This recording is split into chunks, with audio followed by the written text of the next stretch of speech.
Hello and welcome to today's edition of the Daf Yomi, Bava Metzia Daf 98. And let's go. So it says, just finish up the line from the last Amid. Heichi dame etek shavur chidvora. The Gemara asks, what are the circumstances of a matter of an oath? The Gemara explains, this is in accordance with the statement of Rava, as Rava says, one who approaches another and says, I have 100 dinars in your possession, and the other says, you have in my possession only 50 dinars that I am sure about, and as for the rest, I do not know. As one who admitted to part of a claim, he is liable by Torah law to take an oath that he does not owe the other 50 dinars. Since he cannot take an oath to that effect, as he is unsure if he owes it, he must pay. So what's the footnote here? Mitoch she'ena yachol Yishava Mishalim. The commentaries question why it is necessary to explain that the Mishnah as involving an oath due to admitting part of a claim. Even if there is no admitting to part of a claim, since the Bailey is required to take a Bailey's oath anyway, it should be possible to extend the oath and require that he also take an oath as to whether the cow that died was rented or borrowed. One solution is that according to the opinion of Ravid and the Ra'ah, the halacha is that one who is unable to take an oath must pay a price only when a person is unable to take an oath directly required by Torah law. By contrast, it does not apply to a case where he is unable to take an extended oath. One person says to another, I have 100 dinars in your possession, and the other one says, I am aware that you have only 50 dinars in my possession. And as for the rest, I do not know whether or not I have it. In this case, since the Bailey is unable to take an oath, he must pay the entire sum that was claimed. The claimant is not even required to take an oath of inducement, but the defendant may cast a ban upon anyone who takes his money illegitimately. And truly, according to the opinion of Rava, if the defendant said, I admit to borrowing all the money, and I certainly paid back half, but I did not know whether or not I paid back the other half, then he is required to take an oath of inducement which is required by rabbinic law, but not an oath of one who admits part of a claim, which is an oath required by Torah law. Rambam says, Mishpatim Hilchot Torah Binitan 4:7 Shulchan Aruch Mishpat 75:13. The Gemara explains how the Mishnah can be interpreted by referring to a case in which the defendant makes a partial admission, thereby requiring him to take an oath. You find it in the first clause.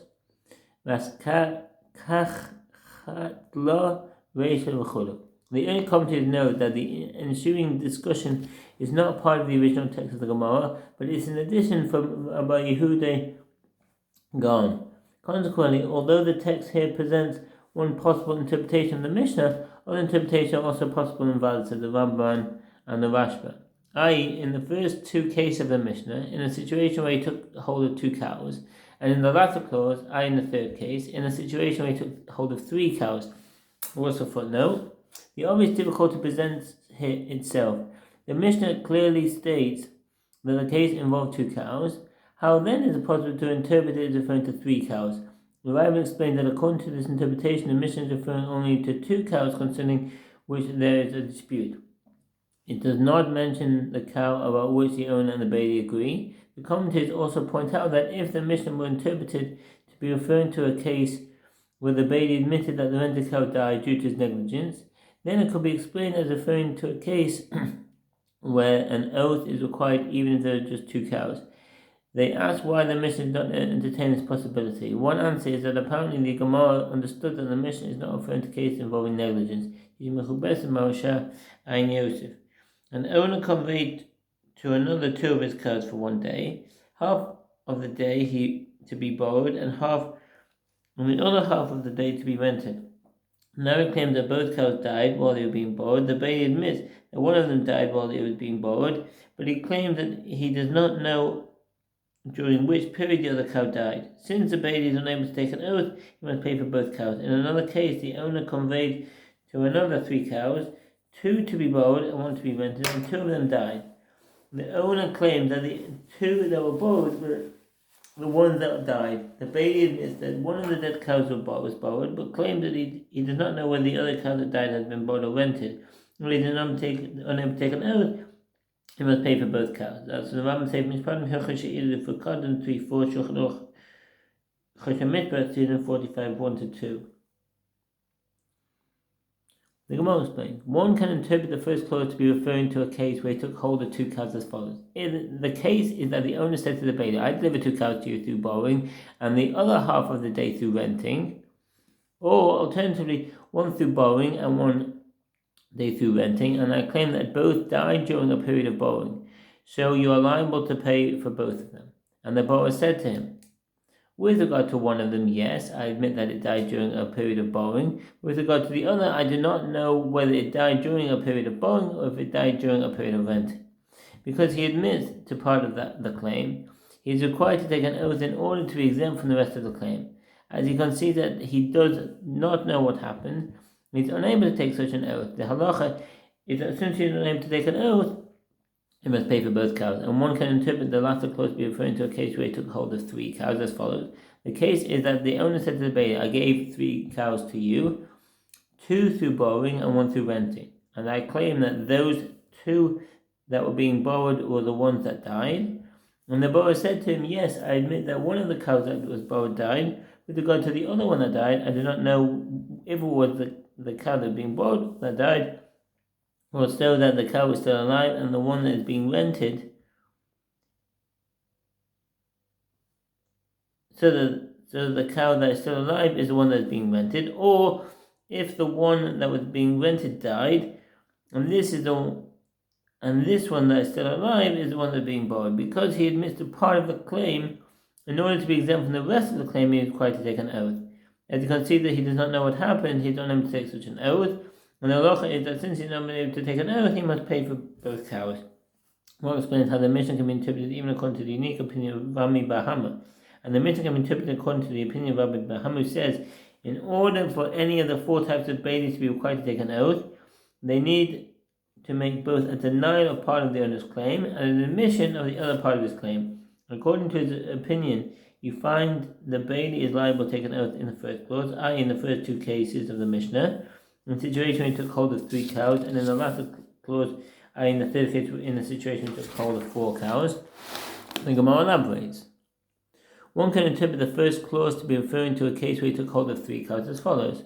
The case is that the owner said to the bailiff, I gave 3 cows to you, under the agreement that one half of the day you would have them through borrowing and the other half of the day through renting, or alternatively, 1 through borrowing and 1 day through renting, and I claim that all 3 of them died during a period of borrowing, and so you're liable to pay for all of them. And the borrower said to him, I will regard to one of them, this matter never occurred, as I took only 2 cows from you, and for the 2 cows that I take, with regard to one of them, yes, I admit that it died during the period of borrowing. But with regard to the other one, I do not know whether it died during the period of borrowing or if it died during the period of renting. Because the bailiff admits to part of the claim and denies the other part of the claim, he is required to take an oath in order to be exempt from the rest of the claim. As you can see that he does not know what happened, he is unable to take such an oath. The halacha is that since he is unable to take an oath, he must pay for all 3 cows. One can interpret the latter clause to be referring to a case where he took hold of 4 cows as follows. The case is that the owner said to the bailiff, I gave 4 cows to you, 3 through borrowing and 1 through renting. And I claim that those 3 were being borrowed were the ones that died. And he said to him, the borrower said to the owner, with regard to one of the cows that you claim, this matter never occurred, as I never took a cow from you. And as for the cows that I did take that died, with regard to one of them, yes, I admit that it was a cow that was being borrowed that died. With the other cow that died, I do not know whether it was a cow that was being rented that died, and so the cow that is still alive is the one that was being borrowed, or whether the cow that was being borrowed died, and so the cow that is still alive is the one that is being rented. Because the bailiff admits to part of the claim and denies the other part of the claim, he is required to take an oath in order to be exempt from the rest of the claim. As he concedes that he does not know what happened, he is unable to take such an oath. The halacha is that since he is unable to take an oath, he must pay for all 3 cows. The Mishnah teaches the bailiff rented 1 cow and borrowed another one. This owner says with certitude, the borrowed cow is the one that died, and the renter says with certitude, the rented cow is the one that died. In this case, the renter takes an oath that the rented cow is the one that died, and then he is exempt. The Gemara asks, why should he take an oath? That which the owner claimed from him, he did not admit at all. Mashit anu lo hodolo. Some commentaries explain that the admission concerns a different matter than the claim, since the claim was about borrowing and the admission was about renting. Others suggest that they are considered different matters, since the claim pertained to one cow and the admission pertained to a different cow, see the Ramban. And that which the Bailey admitted to, the owner had not claimed from him. In order to be required to take an oath, the Bailey must admit part of the owner's actual claim. When it said the Mishnah is referring to a case where the owner required the Bailey to take another oath by extending the oath that they already required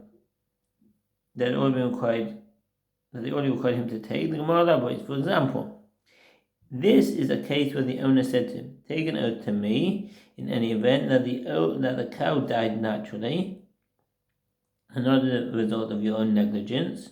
The owner has a right to demand such an oath.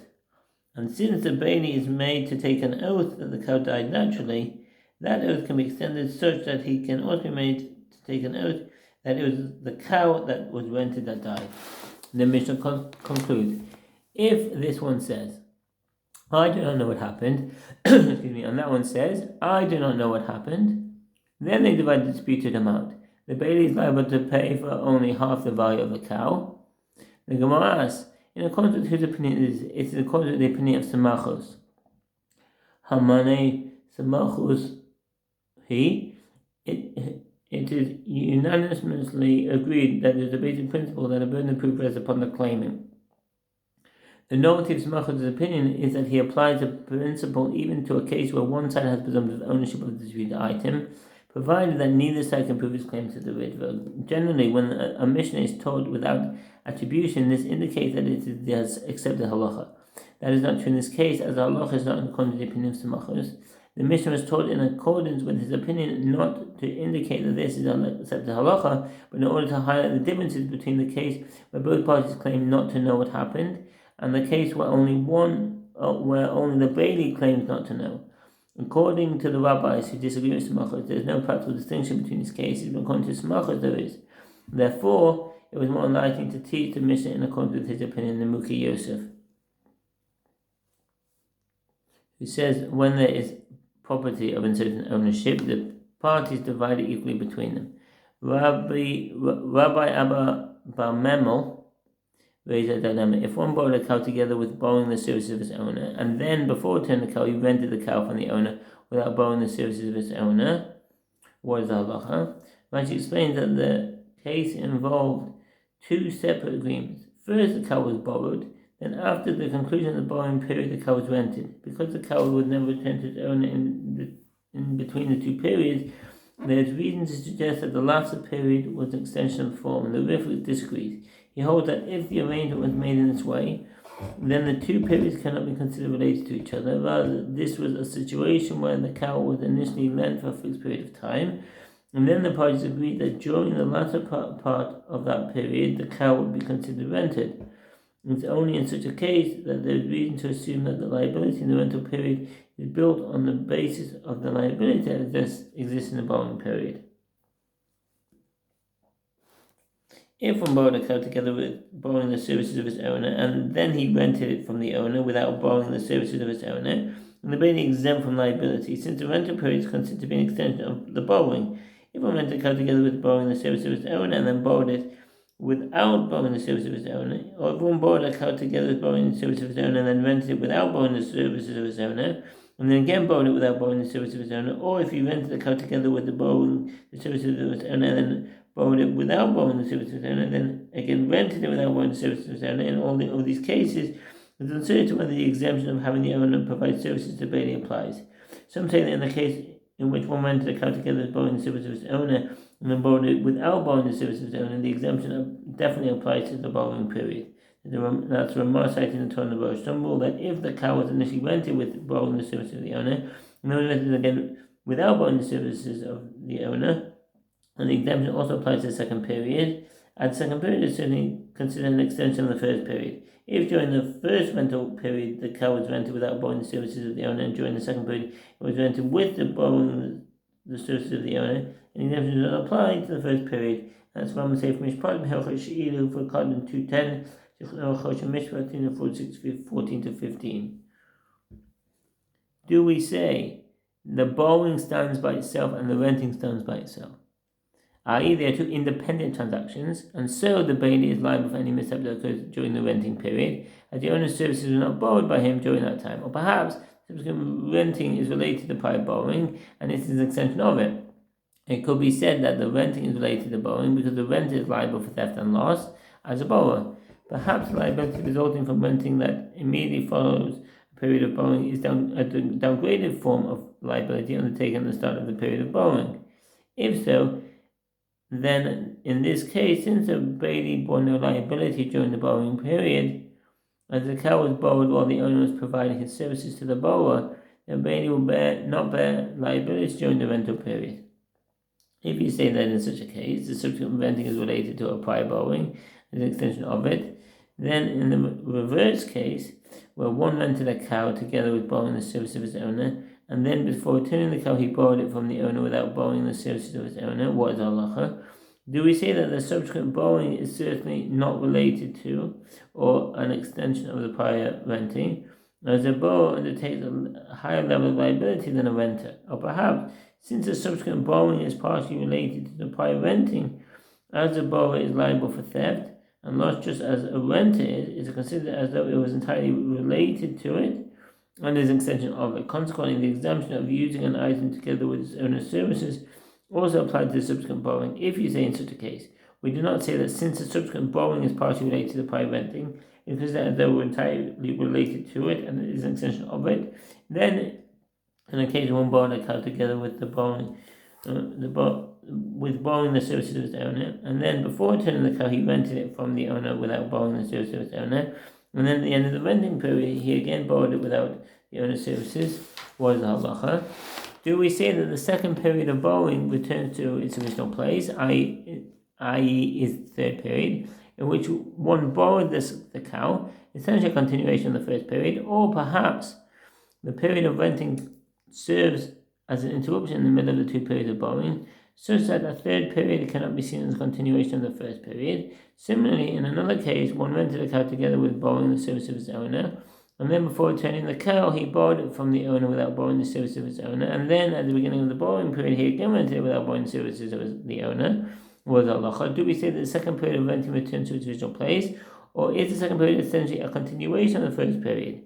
Or perhaps the period of borrowing serves as an interruption in the middle of the two periods of renting, such that the third period cannot be a continuation of the first period. And I'll conclude that these dilemmas shall stand unresolved. A teiku. What's a teiku? Teiku means shall stand unresolved. Various explanations have been offered with regard to the etymology of this term. One explanation is that the word is abbreviated of tikom, meaning let it stand. Another is that it comes from the word tik, a case or pouch whose contents are unknown. A resolution of the dilemma is unknown, and therefore hidden inside the case is some ways the suggestion that the term alludes to an acrostic rather than the literal meaning, the tishbite, e.g. Elijah the prophet, resolve the question of dilemma in Tosfos Yom Tov. This last idea refers to the belief that when Elijah returns the Jewish people to announce the advent of the Messiah, he will reveal the solutions to outstanding halachic difficulties. In the case of one who bought a cow, and the lender sent it to the borrower by the hand of his son, or by the hand of his slave, or by the hand of his agent, or by the hand of the borrower's son, or by the hand of his slave, or by the hand of the agent of the borrower, and it died on the way, the borrower is exempt, because the period of borrowing begins only once a cow reaches his domain. The borrower said to the lender, "Send it to me by the hand of my son, or by the hand of my slave, or by the hand of my agent, or by the hand of your son, or by the hand of your slave, or by the hand of your agent." Or, in a case where the lender said explicitly to the borrower, "I am sending it to you by the hand of my son, or by the hand of my slave, or by the hand of my agent, or by the hand of your son, or by the hand of your slave, or by the hand of your agent," and the borrower said to him, "Send it as you have said," and then he sent it, and it died on the way, then the borrower is liable to pay the lender for the value of his cow. Since the borrower agreed to the cow as being brought to him by the hand of another, he bears liability from the moment the cow is transferred into that person's possession. So a little bit more on that. If one lends his cow by sending it to the borrower by the hand of his owner's son, or by the hand of his slave, or by the hand of his agent, or by the hand of his borrower's son, or by the hand of his slave, or by the hand of the borrower's agent, and it died on the way, then the borrower is exempt. The borrower sent the lender sent to me by the hand of your Hebrew slave or by the hand of your agent, or if the lender told the borrower that he was doing so and the borrower agreed, then the borrower is liable. And that's the Bava Metzia Daf 3:1 Shulchan Aruch Mitzvah thin 45. And so too, this is Allah at the time when the borrower returns it to the lender.